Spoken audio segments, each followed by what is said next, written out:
I love how you, in your book, you Yeah. pose this as the most beautiful love story. So, can you tell us how this is the ultimate romance between God and Israel? Yeah, so let's just begin in part one. Okay, so as Christians, we look at some of the covenants in the Old Testament. We think of the Abrahamic covenant as those Christians that are pro-Israel, which I am. We love to quote Genesis 12. I will bless those that bless you and curse those that curse you, and this type of thing. We love the Noahic covenant. The Lord put his rainbow in the clouds. He promised never to destroy the earth again with a flood, and this type of thing. But we often look to the Mosaic or the Sinaitic covenant, the covenant that God made with Israel. And we often look at it negatively. We say, well, that's the old covenant.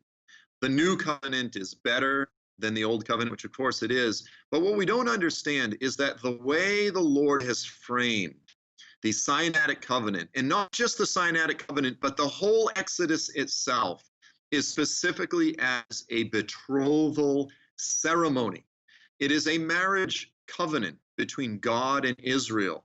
And if we don't understand this, if we don't understand this basic principle, we will not understand the return of Jesus. We will not understand the Torah. We will not understand its role in the life of Israel and in the life of believers. We won't understand the marriage supper of the Lamb. And so this really is the foundation. And so in the first part of the book, I essentially show that the Exodus is a divine romance. And I work through all of the symbols and the motifs. Now, listen, the Jews are well aware of this. Jewish commentators, rabbis, sages, they are very familiar with this, that the Exodus is God's romance, and it leads to and culminates with his betrothal or marriage ceremony with Israel at Mount Sinai. But most Christians, we don't realize this. And so there's so many elements there, but just as an example, Torah itself, from a Jewish or a Hebrew perspective, Torah is the ketubah. And the ketubah is the legal arrangement, the legal document, the agreement, the covenant between the bride and the bridegroom.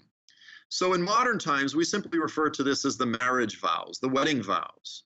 But of course, these are very extensive. It took them days just to read the whole Torah. And this really is the legal agreement. But now you think about this, in modern terms, you wouldn't say like, oh, honey, this is such a burden. Keeping these marriage vows, keeping all of these wedding vows, it's such a burden. I'm free. I'm free of these things. And yet, this is the way that Christians often do speak of Torah. We think of it purely in negative terms, purely as a burden, purely as a curse, and these type of things. But we have to understand that these are the marriage vows, again, made between God and Israel.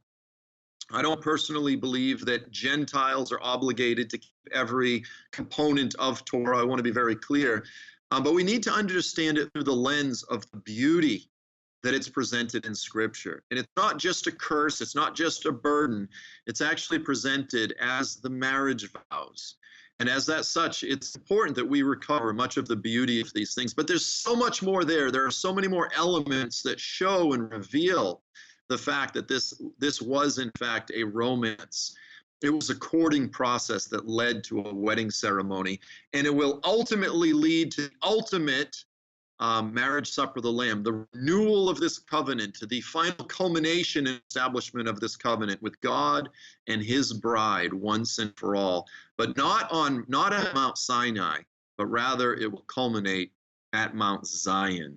And this is, again, the return of Jesus, the culmination of the whole glorious story.